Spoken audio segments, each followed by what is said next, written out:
Well, hello there. My name is Bridget, and I'm going to be cooking tonight. I'm not going to let you know what I'm cooking yet, and I cannot say what I'm cooking because, well, my boyfriend is here listening, and it's a surprise, so I'll, put it down here. But, yeah. So I'm gonna go ahead and finish chopping up my ingredients that I was chopping.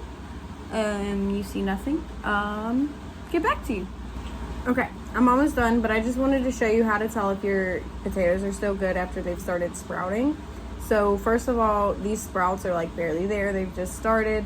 And also you're gonna look out for this stuff right here. So between those two things, all you have to do is cut them off if they're still good. And they're gonna be mushy if they're not still good. So if they're still firm, you can't like mash them, then they're still good. So just cut off the sprouts, cut off these parts of the skin. Like right there, and then you're good. You can use them. All right, so I have here some cubed chicken. It doesn't have to be perfect. You're not perfect, so why would you expect your chicken to be? But I'm going to go ahead and show you how I season, and I add some other stuff to my chicken before I pop it in the toaster oven. I have it preheating to 400 degrees, so I'm gonna go ahead and show you right now what I do. I take my seasonings and do some crushed red pepper. I just go ahead and season it all and then just mix it up. And we're gonna do turmeric. Just a little bit too much of that, but I'll save that for last because that's special. I gotta talk to you about that one. This is adobo. And then we have ground cayenne pepper, which I'm gonna have to do it like this because it barely comes out. I think because of how dense it is. So that's how I usually do the ground cayenne pepper. And then, so this last seasoning over here is like 5 seasonings in one. This is what I call my everything seasoning. It's not to be confused with everything bagel seasoning, but I have garlic powder, not garlic powder, I have onion powder, garlic salt, black pepper, and Italian seasoning in here. So it's 4 different seasonings, but garlic salt is already 2 different seasonings, so it's kind of like 5 things in one. So I just pretty much add this to almost everything I cook. Healthy amount. It's okay if you over season because I like to add juices to mine, including pickle juice, which I like to save my pickle juice because, I use it. We're not wasteful in this house, okay? Go ahead and use pickle juice. But whenever you're adding the juices and then you mix it all up, it's gonna take away a little bit of the seasoning, so it's okay if you over season. It's still all gonna cook really well. I just added some chicken broth and a little bit of red wine vinegar. I like this to bring out the flavors. And then I'm gonna add some olive oil as well, just a little. Let's mix.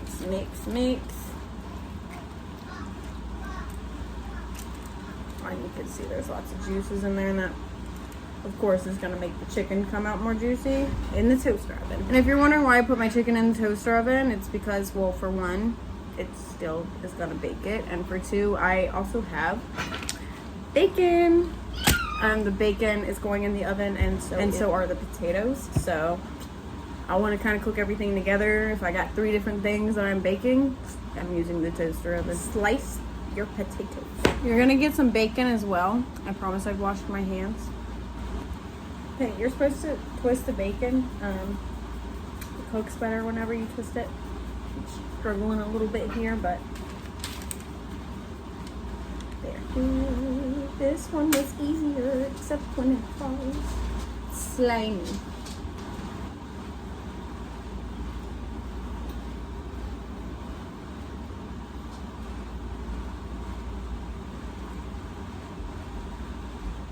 Make sure your pieces are not overlapping whenever you put them on the parchment paper, and you cook it on parchment paper, not aluminum foil. It's going to come out crispier and not overcooked.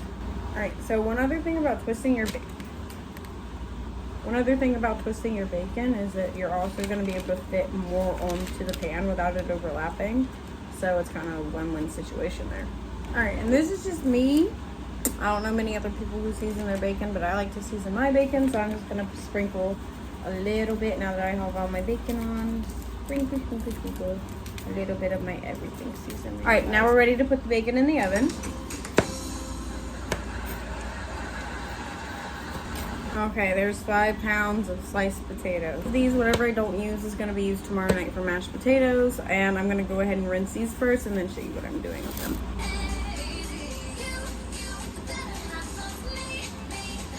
Alright, so go ahead and spread you some olive oil on your parchment paper. Now that you have your olive oil spread out, and you're gonna go ahead and put your potatoes. Okay, so I have all my potatoes laid out, and I have most of them left. So we will indeed be having mashed potatoes tomorrow. I'm gonna go ahead and hit these potatoes with some olive oil on top as well. Alright, then I'm gonna take some seasonings, sprinkle some of my everything seasoning on there. I told you it was for everything. I was not kidding. Alright, so now that I've done the everything seasoning, I'm also gonna go in with a little bit of ground cayenne for a little extra flavor. Alright, potatoes are ready for the oven now. Now we have this beautiful bacon. It looks very nice.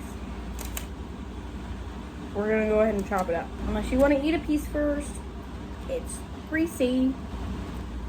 Just in case you're curious, I put the bacon in the oven for about 25 minutes. Stuff was hot.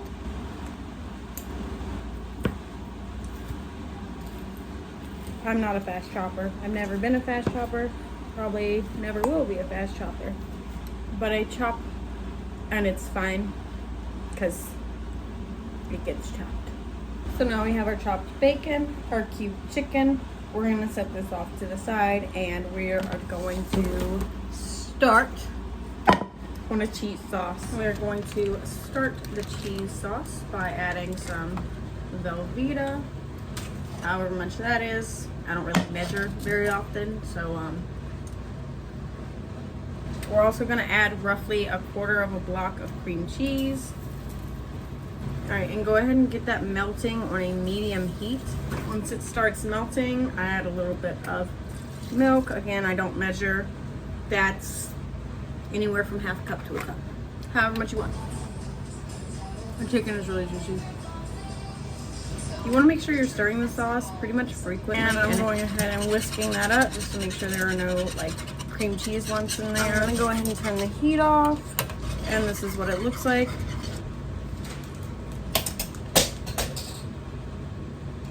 Why would you do that? All right, so once you got your heat off, you're gonna go ahead and add some cheese. It doesn't matter what kind of cheese you add, but I like Colby Jack, so I'm doing Colby Jack. If you don't like Colby Jack, ew. And I'm using about half of this bag, which is an 8-ounce bag, so roughly 4 ounces of cheese. As you can see, there's no more sauce on it, so obviously I washed it. I didn't just pick it up off the floor and stick it back in there. But now we're gonna whisk it up with the cheese, shredded cheese. And you have your cheese sauce. All right, now the potatoes are done. They look nice and crispy. I'm gonna go ahead and, ooh, they're soft too. And the outside's crispy. I'm gonna go ahead and assemble a plate and show you guys.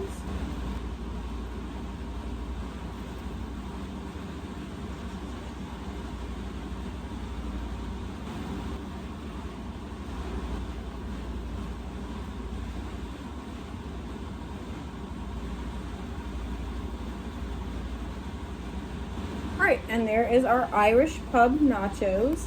And if you want, you can add some of the chicken. I'm not going to do that right now. But I also have tortillas to make chicken wraps with the tortillas, with the chicken. Alright, well, thanks for watching. I'm going to go eat some of these nachos and watch some Liv and Maddie. Because, you know, it's a good show, even if you're an adult. Alright, thanks for watching. See you later. Bye.